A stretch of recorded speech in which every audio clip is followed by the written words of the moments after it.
안녕하세요. 성서와 함께 저는 광주대학교 김의신입니다. 4월을 맞이했습니다. 이곳저곳에 화려하고 또 우아한 봄꽃들이 제 모습을 가지고 각양각색으로 뽐내고 있습니다. 참 좋습니다. 겨울을 지낸 이후에 다 함께 피는 봄꽃들의 모습을 보면서 마음이 화사해지기도 하고요. 며칠 전에는 미세먼지가 많아서 봄을 다 누릴 수가 없었는데 그래도 봄비가 내린 후에는 맑은 공기 속에 완연하게 그 제 빛깔을 보여주는 봄꽃들이 있어서 참 상쾌하고 좋은 하루들을 이렇게 지내고 있는 것 같습니다. 하지만 우리가 맞이하는 4월은 역사의 변곡점이라 이야기할 수 있는 참 아픈 일들도 있었습니다. 그러나 그 아픈 과거의 일은 또 다른 시대와 역사 속으로 우리의 삶을 이끌어갔던 그런 날이기도 했죠. 만우절로 시작한 4월이 마치 거짓말과 같은 일들도 있었습니다. 역사의 변곡점 4.16 세월호, 금년이 벌써 7주기인데 아픔과 슬픔이 여전한 것 같습니다. 그러나 우리들이 그 일을 겪음으로 인하여서 지향해야 되고 우리들의 마음속에 기대하고 품고자 했던 정말 소중한 것들이 있었죠. 4.19도 있었죠. 껍데기는 가라 했던 그 신동엽 시인의 그 시가 생각이 나는 날이기도 합니다. 그 생명, 죽음, 그러나 더욱더 소중한 민주와 자유를 위해서 일어났던 그 날들, 우리 민족의 정신의 한 부분으로 또 뿌리내리고 있죠. 잊어버릴 수 없는 것이 바로 금년에는 특별히 부활절이 있는 달이 4월입니다. 예수님께서 다시 살아나신 날, 하나님 나라의 새로운 시작이 되어진 날, 예수님이 죽었다가 살아나셨다, 십자가에서 죽으신 예수 그리스도가 무덤을 열고 다시 살아나셨다, 그저 그 사건에 대한 이야기, 사실에 대한 이야기가 아니죠. 그분은 여전히 우리 안에서 다시 사시는 분, 역사 속에서 부활하시는 분, 또 여러 가지 어려움과 절망 속에서도 희망으로 부활하시는 분, 죽음이 끝이 아니라 새로운 시작이 있다고 하는 것을 우리들에게 보여주시는 분.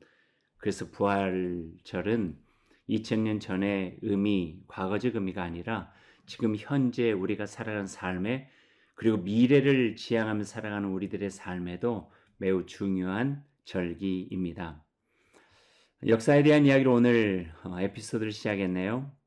어쩌면 오늘 우리들이 나눌 이야기도 역사의 이야기입니다. 성서 66권 중에 가장 구체적이고 방대한 역사를 다루고 있는 책이 열왕기와 역대기인데 그 두 권의 책을 이번 달과 다음 달 초에 우리가 다루게 될 것입니다. 어떤 분이 그런 이야기도 해요. 우리나라 역사도 모르는데 왜 다른 나라인 이스라엘의 역사를 알아야 하냐고. 우리 역사도 잘 알아야죠. 그리고 성서의 역사도 잘 알면 좋습니다. 이건 그저 상식이나 지식이 아니라 성서의 역사, 하나님과 인간, 하늘과 땅, 이 땅 속에서 하나님의 말씀으로 살아간 이들의 역사를 보면서 우리의 역사를 더욱더 풍부하고 풍성하게 그리고 바르게 이끌어갈 수 있는 중요한 교훈들을 우리가 얻을 수 있기 때문에 이스라엘의 역사도 우리들이 잘 알아야 될 것입니다. 김교신 선생님도 그런 이야기를 했어요. 성서 조선을 통해서 우리 민족의 역사와 성서를 알아야 하는 이유들을 강조했죠.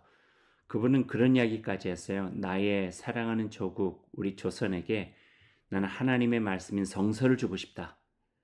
그것이 우리 민족의 가장 귀한 선물이 될 것이다. 뼈를 튼튼하게 만들고 힘줄을 붙게 만들고 또 온전한 사람을 세워가는 그 모습이 바로 성서에 있기 때문이다. 이걸 역사적인 부분으로 이야기했던 김규신 선생의 이야기도 기억이 납니다.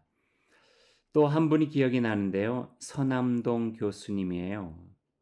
제가 청년 시절에 그분의 책을 읽으면서 막 가슴이 떨리고 그랬었거든요. 특별히 그분이 주장했던 두 이야기의 합류라고 하는 그런 논리가 있어요. 민족과 신앙은 함께 가는 것이라는 거예요. 그러니까 이스라엘의 역사와 한반도의 역사를 같이 앓을 때에 그 강줄기와 같은 두 물줄기가 하나로 만나서 큰 강을 이루고 그리고 더 넓은 하나님의 바다로 펼쳐지게 된다. 이런 이야기를 하셨어요. 그러면서 우리 청년들에게 우리나라의 역사를 바로 하십시오. 그것을 강조했죠. 그리고 성서의 역사도 우리들이 바로 알아야 됩니다. 그럴 때 그 두 이야기가 합류하여 더 큰 강줄기를 만들고 그것이 더 넓은 하나님께서 펼쳐가시는 하나님의 나라의 그 바다로 우리가 나아가게 될 것입니다. 이런 이야기를 해주셨어요. 지금 나이가 꽤 들었는데도 이 이야기를 하니까 가슴이 떨리네요. 청년 시절이 기억이 나고요. 아무튼 그 시대에 제 가슴을 파고 들어온 이야기였고요. 그때 우리 민족의 역사와 성서의 역사에 더 관심을 갖게 한 어떤 도전과 계기가 되어진 것 같습니다.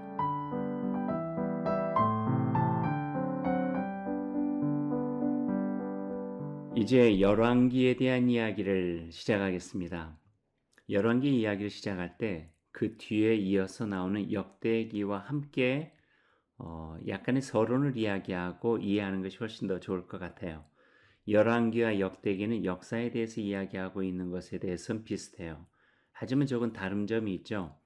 열왕기는요, 과거 반성에 초점을 두고 있어요. 반면에 역대기는 미래에 대한 관심이 많이 있습니다. 열왕기는 과거를 통해서 심판을 받았어요. 그러다 보니 현재의 상황을 통해서 과거를 보고 그 과거에 어떤 잘못을 하였는가를 통렬하게 반성하면서 다시 신명기 광야에서 하나님께 주신 말씀으로 돌아가자 하는 것이 열왕기서가 가지고 있는 그 중심 메시지입니다. 하지만 역대기는요, 포로기에서 돌아온 사람들의 명단으로부터 시작돼요. 포로 귀환 후에 쓰여진 역사다 보니까 그 관심은 과거가 아니라 미래입니다. 이전에 이런저런 잘못했다고 하는 것들 이야기할 필요가 없다. 우리는 고생한 민족으로서 이제는 마음이 하나가 되어서 어떤 미래를 우리들이 만들어가야 되는가 하는 것에 더 중점을 두고 이야기를 해야 된다. 이것이 바로 역대기입니다. 포로에서 돌아와 새로운 기회를 주신 하나님 앞에서 어떻게 하나님 안에서 새로운 미래를 건설해 갈 수 있을까? 이것이 주제죠. 그래서 왕은, 백성은, 이스라엘은 어떻게 해야 하나님 나라를 다시 온전하게 이 폐허가 된 땅에서 회복해 나갈 수 있을까 하는 부분들을 이야기하고 있는 것이 역대기입니다. 그래서 희망찬 미래에 대한 부분, 곧 이전에 잘못된 부분, 논란이 될 부분은 별로 이야기하잖아요. 그래서 다윗의 범죄나 솔로몬의 잘못이나 백성들의 불신앙 이런 부분들은 아주 작은 부분으로 다루고 있고요.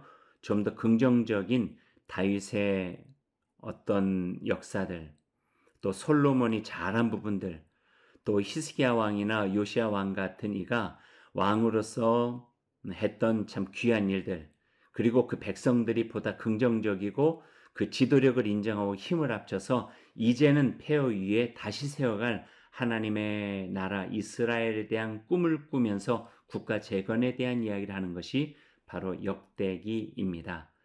그래서 열왕기와 역대기는 조금 다른 부분을 가지고 있죠.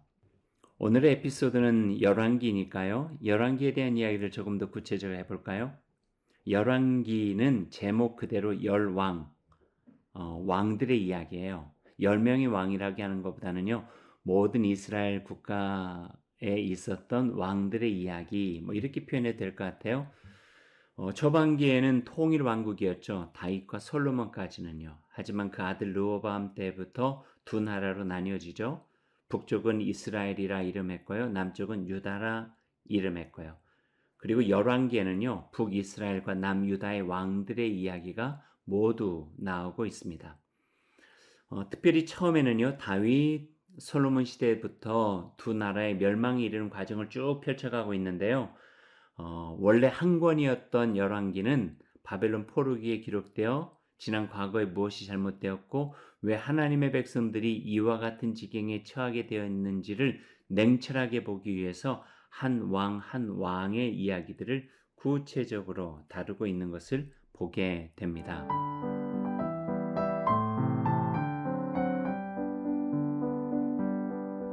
열왕기서가 보는 왕, 그저 대표적으로 이야기하면은요, 좋았던 왕, 나빴던 왕. 다른 표현으로 하면 선한 왕, 악한 왕. 이렇게 둘로 나눠서 우리들에게 소개하고 있어요. 열왕기서는요. 그 기준이 있어요. 누가 선한 왕이고 누가 악한 왕인가, 누가 좋았고 누가 잘못됐는가. 그 기준은요. 군사적인 성공이나 외교 정책, 교역의 확대를 통해서 부강함을 이룬 왕이 좋은 왕, 선한 왕이 아니라 하나님을 향해 끝까지 신실했는가에 대한 질문에 대한 대답으로 선한 왕, 악한 왕을 나누고 있어요. 조금 전에 이야기했다시피 이것은 반성으로부터 시작돼요. 그들이 왜 나라를 잃고 바벨론의 포로가 되어졌는가? 이건 하나님 안에서의 불순종이다. 하나님의 말씀을 온전하게 지키지 못해서이다. 라고 하는 분명한 자기 나름대로의 반성이 있기 때문에 왕에 대한 부분도 백성에 대한 부분도 어떤 그들이 가지고 있는 군사적인 성공이나 정책 뭐 이런 부분들이 아니었어요. 하나님 앞에 신실했는가? 하나님의 말씀을 온전하게 따랐는가? 이런 신앙의 삶들이 그들의 삶을 가름하고 있는 기준이었다고 하는 거죠. 어떻게 보면은요, 지금 우리에게도 적용될 수 있는 굉장히 중요한 신앙의 기준이에요. 세상적으로 보면은요, 부유해질 수도 있고, 일에 성공할 수도 있고, 높은 직위에 가질 수도 있고, 명예로울 수도 있겠죠. 하지만 이력서에 쓰는 그런 부분들이 아니라 그의 속사람, 그의 삶의 내용 가운데 여호와 하나님 안에서 얼마나 신실하게 살았는가.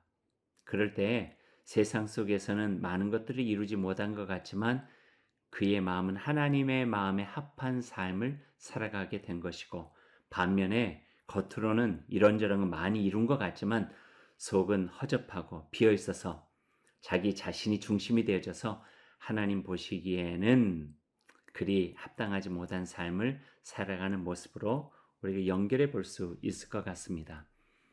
왕들의 이야기를 주로 11개 다뤘다고 해서요. 왕조실록은 아니에요. 질풍노도와도 같고 까다롭고 하나님의 영으로 가득 차 있었던 사람들이 이 왕조와 함께 나오고 있는 내용이 11개예요. 그들을 이름하여 예언자라고 하죠.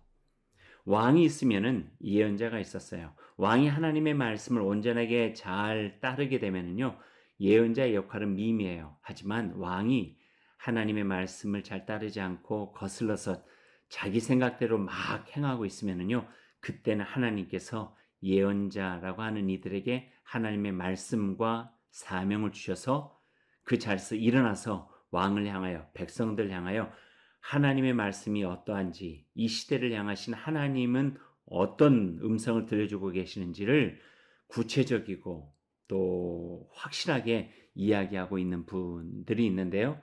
그게 바로 예언자라고 이야기할 수가 있을 것 같습니다. 전에도 한번 이야기했죠. 앞으로도 계속 반복이 되어질 것 같은데요. 열왕기, 역대기, 역사서에는요. 왕조 전승의 흐름과 예언자 전승의 흐름들이 있다고요. 그래서 왕의 이야기들이 대표적으로 되어지는 것 같지만 그러나 몇면에 하나님의 말씀을 담지하고 그 시대 속에서 하나님의 말씀을 선포해 나갔던 예언자들이 있음도 우리들이 알아야 된다 하는 말씀입니다. 여러분은 예언자 하면은 어떤 사람들을 주목하고 계세요?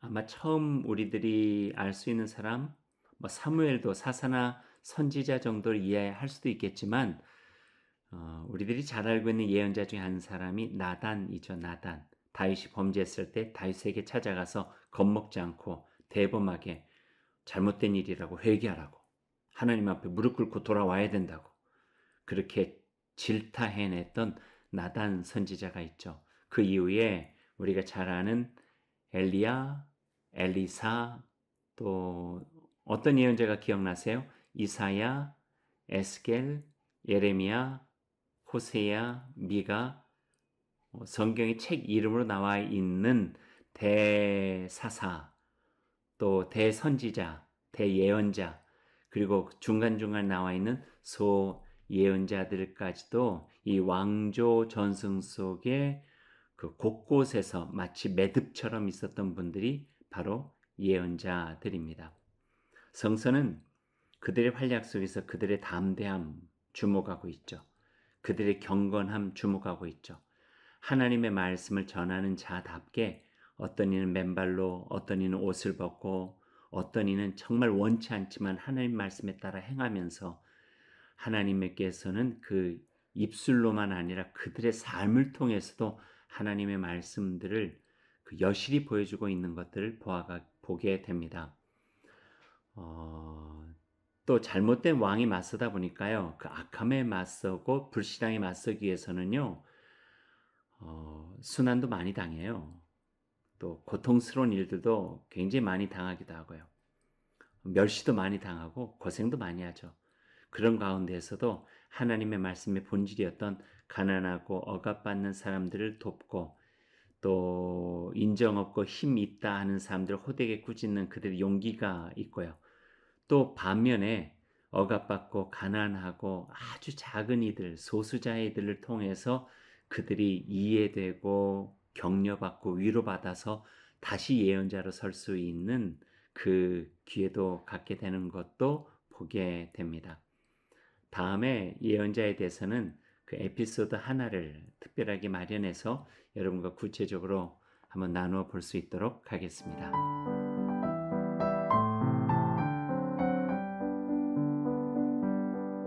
이제 열왕기 속으로 좀 더 구체적으로 들어가 보겠습니다. 그 내용을 한번 보죠. 역대기도 마찬가지예요. 열왕기에서도 제일 처음에는 그 하나된 민족으로 시작이 되어져요.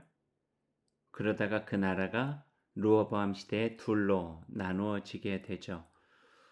그래서 열왕기상 처음 시작은요, 다윗 왕의 통일 이스라엘의 정치와 통치가 나오고 왕권 이양의 과정이 열왕기상 1, 2장에 나와 있어요.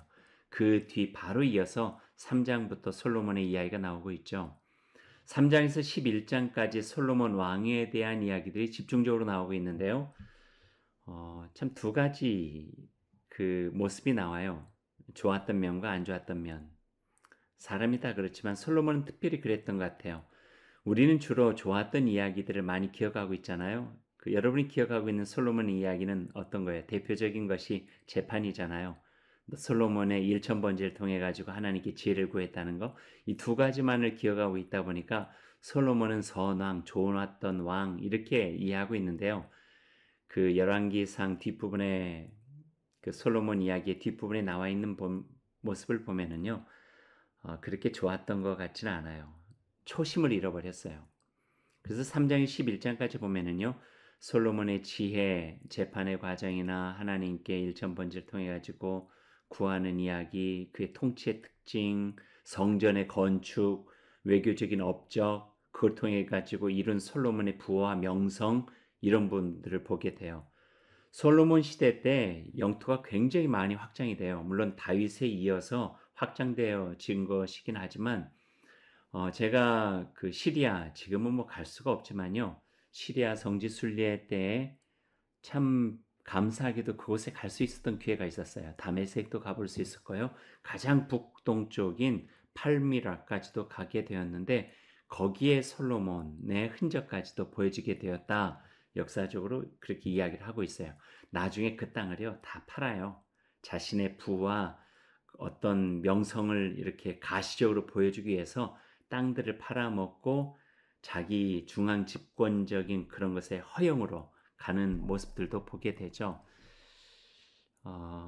섰다 하면 넘어질까 우리가 염려해야 된다. 늘 긴장해야 된다. 이 말씀이 여기에 적절하게 어울리는 것 같아요. 솔로몬도 하나님의 음성을 듣는 마음을 잃어버리고 성전을 짓다 보니까 멋있거든요. 자기 집을 더 크게 짓고 또 여인들과 결혼하면서 그 여인의 환심을 사야 되니까 그들이 가져왔던 이방 신들을 전시해 놓을 수 있는 각 이방 신전들까지도 예루살렘 안에다가 지어놓고 그러면서 타락해요. 그리고 하나님의 진노를 얻게 되죠. 뒷부분에 보면은요. 솔로몬의 불신앙, 과욕, 허영, 하나님의 징계로 이어지고 이스라엘은 솔로몬의 사후부터 분열 왕국 시대로 점점 하락하게 되는 것을 보게 됩니다. 그래서 솔로몬에 대한 평가는 냉정해야 돼요. 솔로몬 이후에 다윗이 그렇게 애써서 하나로 이룬 이스라엘 왕국이 분열된다고 하는 것을 생각해 보면은 솔로몬 왕을 통해서 우리도 어떻게 살아가야 되는가 하는 것들을 다시 한번 깨달아야 될 중요한 교훈들이 바로 이 시대에 있다 하는 생각을 해보게 됩니다. 그리고 그 아들 르호보암 시대로 열어지게 돼요. 열왕기 상 12장에서부터 열왕기 하 17장, 꽤 긴 부분이죠. 그 부분에는 북이스라엘에 대한 이야기가 나오는데요. 르호보암 시대 때에 분열이 되죠. 그래서 군대 장군이었던 그 여로보암을 중심으로 해서 북이스라엘이 세워지게 되고요. 그것도 12지파 중에 10지파나 돼요.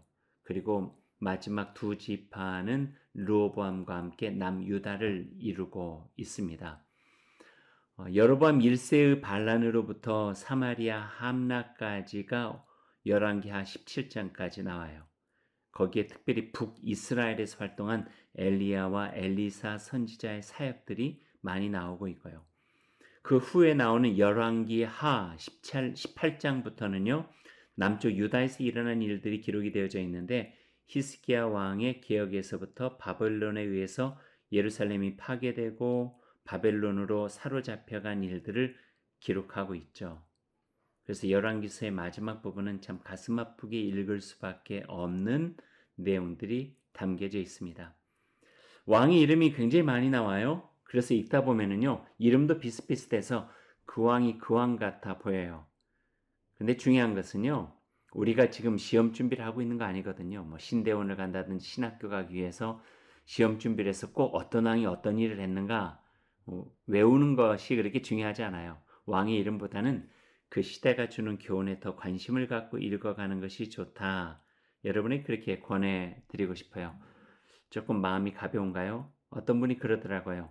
열왕기 역대 읽다 보니까 그 왕이 그 왕 같고 잘 모르겠어요. 그럴 수밖에 없죠. 왕의 이름이 하도 많이 나오니까요.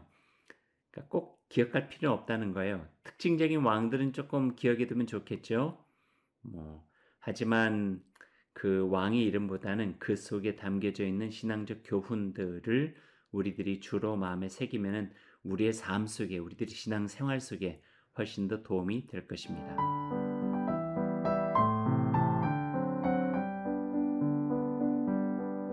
그럼에도 불구하고 그 여러 왕 중에, 10왕 중에 좀 더 집중적으로 다루고 있는 왕들은 분명히 있어요. 그 처음이 바로 솔로몬입니다.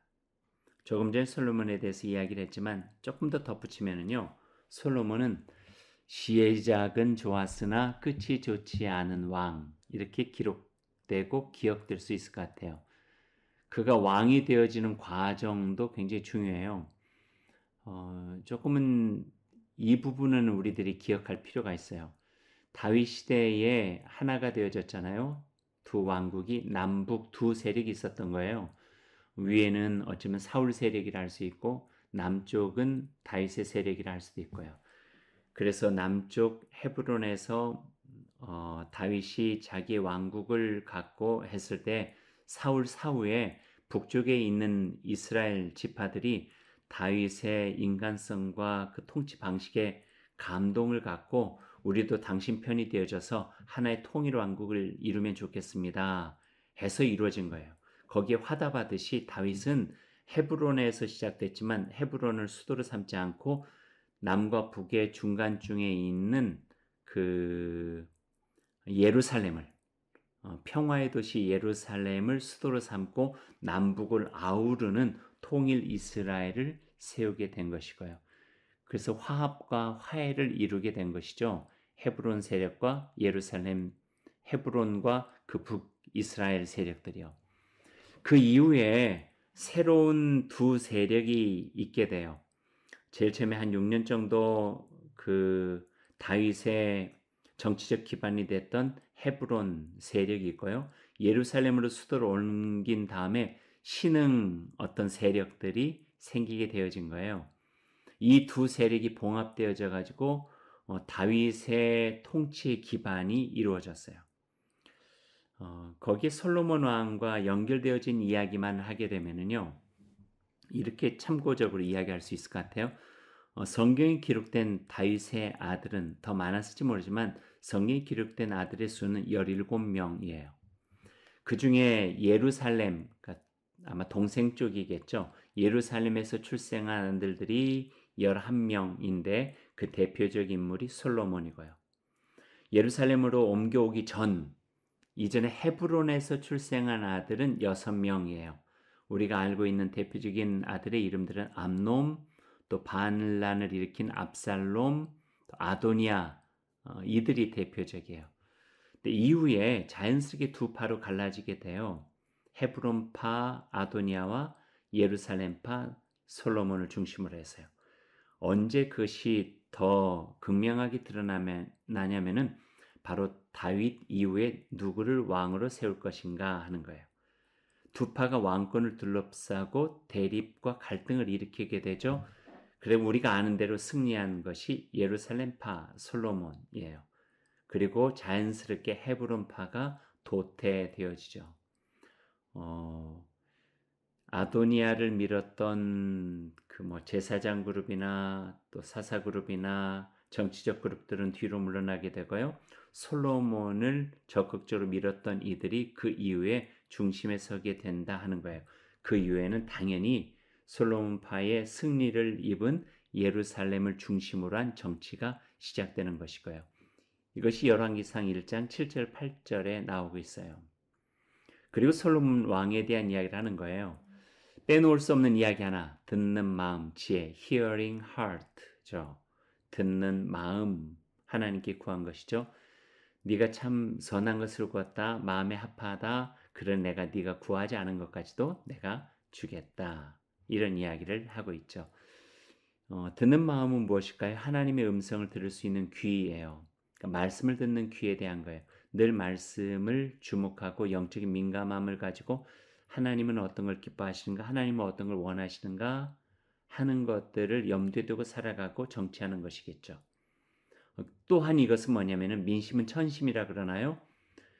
그 백성들, 공동체 가장 밑바닥에 있는 자들의 울부짖음에 그들의 아픔에, 그들의 어려움에 관심을 두고 귀를 기울이는 것이기도 해요. 왜냐하면 하나님의 마음은 연약한 자에 있었거든요. 어려운 자에 있었거든요. 그 안에서 샬롬, 모든 사람들이 하나의 기쁨과 행복 속에 살아갈 수 있는 그 나라에 대한 마음이 하나님의 마음이었잖아요. 그래서 듣는 마음이라고 하는 것은 하나님의 말씀을 듣는 것이기도 하지만 백성들 저변에 있는 그 소리를 듣는 것이에요. 그 소리를 듣지 않을 때 자기 중심으로 이기적이로 독선적이고 독재적인 것이 될 수밖에 없고 자기를 중심으로 주변에 있는 사람들만 측근들의 말만을 듣고 살아갈 수밖에 없고 그게 부패와 타락의 전조증상일 수밖에 없는 것이죠. 더불어서 하나님께서 하나님의 음성을 전달하는 방법들이 있어요. 물론 계시도 있고요. 말씀과 율법도 있고요. 또 사람을 통해 전해지는 예언도 있고요. 어떨 때는 꿈도 있어요. 근데 꿈은 하위 계시라고 해요. 매우 주관적이에요. 불확실해요. 이 꿈이 맞나 하나님께서 주신 꿈인가 아니면은 내가 내 감정이나 내 상황에 맞게 꾼 꿈인가 잘 분별할 수가 없기 때문에 꿈을 통해서 하는 것은 하위 계시라고 하나님의 말씀을 통해서 듣게 되어지는 것을 더욱더 구체적인 상위 계시라고 이야기할 수도 있습니다.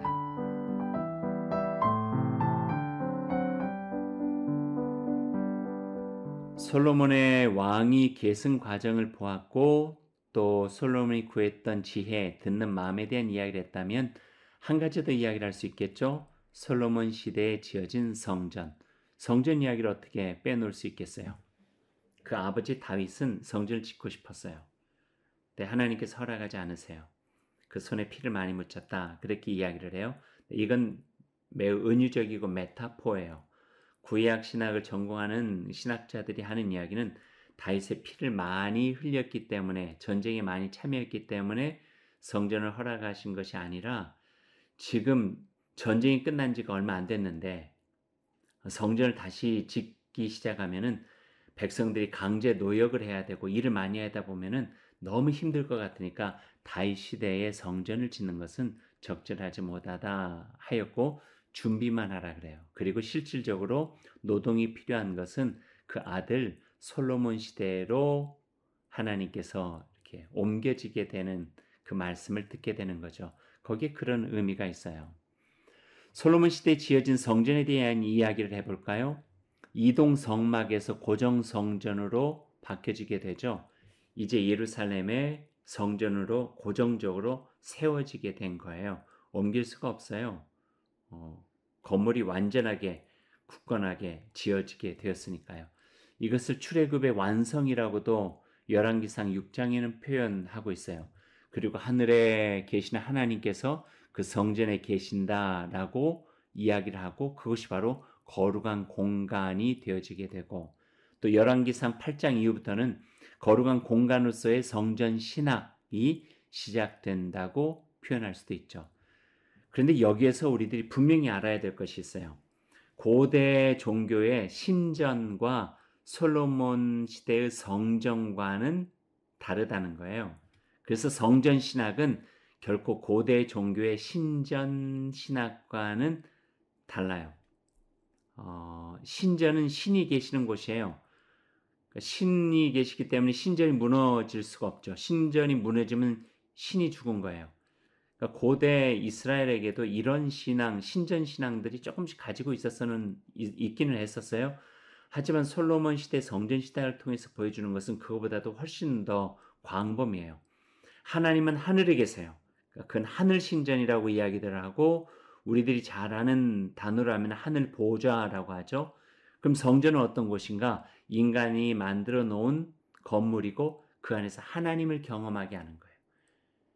나중에 바벨론 포르기에 그 성전 신학이 완성이 되어지는데요. 성전은 무너졌어도 하나님의 보좌는 여전하게 하나님께서 살아계심을 드러내고 있다 하는 거예요.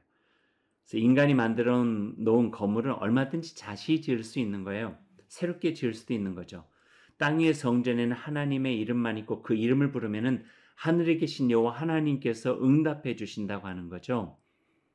그래서 이 성전 신학은 조금 더 신약 시대에 가면서 더 광범위해지고 확장되어지기도 하는데 예수님께서 하신 말씀을 기억해 보시면 우리들이 분명히 알 수 있어요. 예수님께서 성전 앞에서 하신 말씀이 하나님의 성전이 어떤 곳인가? 만민이 기도하는 곳이다. 그렇게 이야기를 했죠. 여기서 만민은 all nations, 이방인까지도 포함이 되어져요. 그러니까 모든 하나님의 세상 속에 살아가는 이들이 다 이 성전 안에 머물 수 있다는 거예요. 그러니 좁은 성전 안에 어떻게 있을 수 있겠어요? 성전은 하나님의 보좌, 온 세계에 펼쳐져 있는 하나님의 자비와 하나님의 섭리와 하나님의 역사를 가시적으로 보여주는 곳이에요. 그러니 무너지면 다시 세울 수 있는 거예요. 건물이죠. 그리고 그 건물 안에서 하나님이 어떤 분이신가를 경험하고 그분을 우리들의 신앙으로 삼고 살아가는 삶에 대한 것들을 배우는 곳, 경험하는 곳, 이것이 바로 성전이에요. 또 하나, 그 성전 신학에 대해서 만민이 기도하는 집과 더불어서 우리들이 기억해야 될 것은 건물에 있지 않아도 기도할 수 있어요. 하나님의 이름을 부르면서 기도하면 그것이 하나님의 계시는 곳이 되어지는 거죠. 두세 사람이 있는 곳이 바로 하나님이 계시는 곳이다. 하나님의 이름을 부르면 우리들이 알고 있는 이야기 중에 하나죠. 그래서 그것을 조금 더 상징적으로 성전이 있는 쪽을 향하여 기도하라 그래요. 그것은 우리의 형식적인 마음으로 하나님을 향한다는 것이고 그리고 그것을 향할 때 우리 마음이 보다 더 거룩하게 집중되고 그 안에서 하나님의 이름을 부르면서 기도할 수 있도록 하는 것이죠. 그것은 지금 이 시대 우리의 신앙생활을 연결해 주면은요. 코로나 시대 때 우리가 성전에 갈 수 없지만 그러나 우리 마음속에 하나님의 교회를 생각하고 살아 역사하시는 하나님을 우리 마음속에 두고 그분의 이름을 부르며 그분께 기도할 때 우리의 기도를 들어주시는 분, 우리와 함께 해주시는 하나님의 현존의 경험들을 우리는 할 수 있다. 이렇게 고백할 수 있게 됩니다. 솔로몬 이야기를 마무리하면서 마음 아픈 이야기 하나는 덧붙여야 될 것 같아요. 솔로몬 처음 시작은 좋았다고 했잖아요. 그러니까 그 뒤에 그 솔로몬의 모습은요, 참 안 좋아요. 성전 짓고 그 다음에 왕궁 지어요.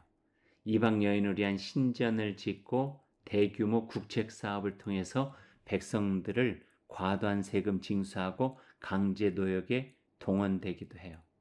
성전 7년 지었는데 왕궁은 14년 지었거든요. 그러니까 점점 타락해 가는 거예요. 그 모습 속에서 우리는 또 다른 바로의 모습을 보게 되는 거예요. 히브리 민족 이스라엘 백성이 왜 출애굽했나요? 강제 노역과 노동 속에 인권과 인간의 생명이 말살되어지고 인정되지 못하는 세상을 떠나서 하나님께서 이 백성 가운데 얼마나 사랑하시고 모든 백성으로 하여금 함께 살아가는 샬롬의 그 나라를 이루기 위해서 출애굽을 했잖아요. 근데 그 출애굽의 구원 사건이 솔로몬 시대 때 무효화된 거예요.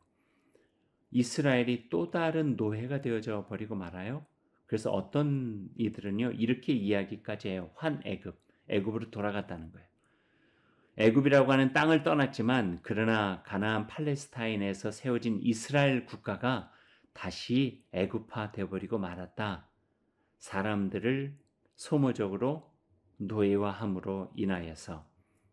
그러니 솔로몬은 하나님 보시기에 잘못 마지막 통치를 하게 된 것이고 이스라엘을 향한 하나님의 뜻을 어겨버린 악한 왕 중에 한 사람으로 되어버리고 말았습니다. 신명기 17장 14절에서 20절까지 왕의 금지 사항이 있었는데 그걸 준수하지 않고 불신앙으로 인하여서 솔로몬은 이스라엘 국가를 두 조각 나게 만들었던 잘못된 왕의 상징으로 보여지기도 한다 하는 말씀입니다.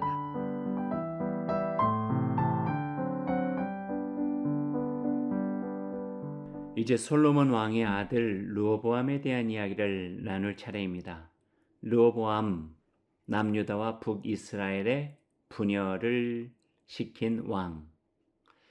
둘로 나눠지게 돼요. 북이스라엘은 210년 동안 아홉 왕조 19명의 왕이 통치했고요. 그 중에 8명이 암살당해요. 남유다는 350년간 왕조는 하나였고요. 20명의 왕이 다스렸는데 그 중에 4명이 암살을 당했고요. 남유다가 훨씬 더 건실했다고 이야기를 할 수가 있겠죠. 그 이유는 150년 가까이 더 왕조가 길게 된 것도 그렇지만 하나님 안에서 그 말씀으로 살아가려고 좀 더 애썼던 흔적들이 남왕조 유다에 더 많이 있습니다.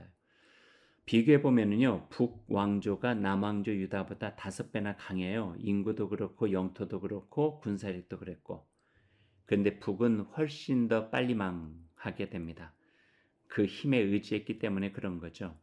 약해서 그랬을까요? 하나님께 좀 더 의지했던 남유다는 포로기 이후에도 다시 남유다로 그 민족의 어떤 전통성이 이어질 정도로 하나님 안에서 신실하게 살아가려고 조금은 더 노력했던 왕조라고 이야기할 수 있을 것 같아요. 북이스라엘을 이야기할 때 빼놓을 수 없는 두 예언자가 있죠. 엘리야와 엘리사예요. 엘리야와 엘리사를 주변부 예언자라고 이야기를 하고 있는데요. 그것은 그 중앙 예언자와 비교해서 할 수 있는 이야기예요. 예언자도요, 두 종류의 예언자가 있었어요. 하나는 중앙에서 요즘 말로 하면은 예전에 쓴 이야기에서 요즘 분들은 잘 기억하기 어렵겠지만 어용 예언자, 왕에게 듣기 좋은 이야기를 하면서 자기의 생활을 보장받았던 예언자, 중앙 예언자, 또 어용 예언자. 그리고 반대로 변방에서 생활을 보장받지 못한 채 하나님의 왕되심을 인정하고 하나님의 말씀을 전하면서 살았던, 그래서 상대적으로 힘들었던 주변부 예언자들이 있죠. 열왕기상 17장에서 열왕기하 13장까지 나오고 있는데요. 엘리야와 엘리사는 바로 주변부 예언자로 소개되고 있어요. 어려움 되게 많아요. 초라하죠. 영적인 침체도 경험하게 되고 늘 쫓기기도 하고 힘들었던 부분들이 꽤 많이 나오고 있어요. 두 예언자에 대해서는 나중에 예언자 전체적으로 볼 때에 좀 더 구체적으로 볼 수 있는 기회를 한번 가져보면 좋겠습니다. 한 가지 열왕기서를 보면서 알아야 될 부분이 하나가 있어요. 좀 구체적으로 잘 나와 있지는 않지만 역사 속에서 우리들이 알 수 있는 부분이에요. 신명기 법전에 대한 부분이에요. 북이스라엘이 멸망해요. 멸망할 때 북이스라엘의 예언자들이 남쪽으로 도망오거든요. 북은 아수르의 점령이 되니까요. 그때 가장 소중하다고 하는 보물 하나를 가지고 남쪽으로 도망오게 되는데 그것이 바로 신명기 법전이에요. 그렇게 추측하고 있는 거예요, 신학자들이. 그래서 남으로 내려온 북이스라엘이 그 히스기야 왕 자신의 아들 이름을 므낫세라고 지으면서 이 말씀들을 받아들여요. 신명기 법전을요.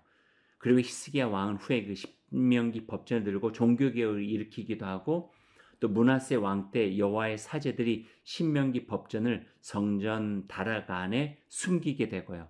그리고 그것이 나중에 요시야 왕 18년에 성전 수리하면서 발견되고 말씀을 중심으로 해서 종교개혁이 일어나는 모습들을 보게 됩니다.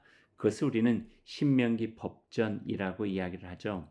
광야 시대 때 하나님이 주신 말씀을 꼭 기억해야 된다. 이 백성은 하나님의 백성으로 서기 위해서 그래서 모아놓은 말씀 모음집 이것이 바로 신명기 법전이라고 표현할 수 있습니다. 그리고 안타깝게도 열왕기 하의 뒷부분에는 이스라엘의 패망이 나옵니다. 북이스라엘 패망하고 그 다음에 남유다가 패망하고 패망 순서가 그렇게 돼요. 점령한 나라는 북이스라엘은 아수르, 또 남유다는 바벨론. 한 150년 가까이 차이가 나죠. 북이스라엘은 시리아 에브라임 전쟁으로 에브라임을 제외한 영토를 아수르에게 빼앗기고요. 그것이 주전 732년인데요. 그 이후에 호세아 왕 때 애굽의 왕을 믿고 아수르에 반역하다가 그의 실패로 돌아감에 의해서 완전히 패망하게 됩니다. 남유다는요. 요시야 죽음 이후에 급격히 몰락해 가는데요. 요시야 이후에 여호아스, 요야킨을 거쳐 시드기야 때 바벨론과의 전쟁 중에 정하다 완전히 패망하게 되는데 그때가 주전 586년이라고 볼 수 있습니다. 이렇게 열왕기의 마지막은 두 나라의 멸망으로 맺게 됩니다. 이제 에피소드도 마무리를 하죠. 열왕기서가 주는 교훈은 무엇일까요? 몇 차례 반복해서 여러분에게 말씀드렸지만 여호와 하나님의 말씀과 약속을 믿고 신실한 믿음으로 서라 하는 거예요. 보여지는 것, 과시할 수 있는 것, 세상에서 판단하는 성공의 기준이 중요한 게 아니라 우리의 삶, 우리의 속사람, 우리의 중심이 하나님 안에서 어떻게 보여지고 있는가 이것이 우리의 기준이 되어져야 된다 하는 거예요. 그것을 열 왕의 역사를 통해서 우리에게 보여주고 계시죠. 그게 교훈이고 우리를 향한 도전입니다. 우리의 삶의 환경은요 얼마든지 변할 수 있어요. 경제적으로도 정치적으로도 사회적으로도요. 개인의 건강도 마찬가지고 삶의 모습도 마찬가지예요. 예기치 않은 일들도 얼마든지 많이 일어날 수 있고요. 그럼에도 불구하고 우리 중심의 기준은 변해서는 안 된다는 거죠. 그 모든 삶의 정황과 환경과 상황을 이겨낼 수 있는 우리의 중심의 튼실함, 다른 표현을 하면 그 신실함이 있을 때에 우리는 이 세상에서 하나님께서 복 주시는 성공적인 신앙으로 하나님의 사람으로 살아갈 수 있다. 그러한 교훈을 이 열왕기를 통해서 우리가 듣게 됩니다. 그러니 우리의 가슴 한 부분에는요 예언자가 있어야 돼요. 늘 우리를 향해서 하나님의 말씀을 다투기면서 그 말씀으로 바로서게 하고 돌아가게 하는 것. 왕이 누렸던 왕이 보았던 세상 속에서 예언자들이 들려주셨던 그 말씀들을 가슴에 늘 두고 그 말씀 속에 바로서려고 하는 노력들. 그래서 왕조 전승과 예언자 전승은 역사 속에만 있는 것이 아니라 우리의 삶 가운데서도 면면이 흘러가면서 우리를 하나님의 사람답게 바로서게 하는 힘, 그 힘을 우리는 바로 이 열왕기를 통해서도 바로 듣게 될 것입니다. 그것이 복입니다. 그 복을 누리며 살아가는 여러분이기를 빕니다. 이제 오늘의 에피소드를 마무리하겠습니다. 열왕기가 주는 교훈, 여호와 하나님의 말씀과 약속을 믿고 신실한 믿음으로 살아가라. 마음에 꼭 새기기 바랍니다. 그래서 언제나 어디서나 하나님의 사람답게 그 말씀으로 살아내는 우리의 삶이 되기를 소망합니다. 지금까지 여러분과 함께한 저는 광주다일교회 김우신 목사였습니다. 한 주간도 복되시고 주께서 주신 은혜 가운데에서 귀하게 살아가시기를 소망합니다. 샬롬.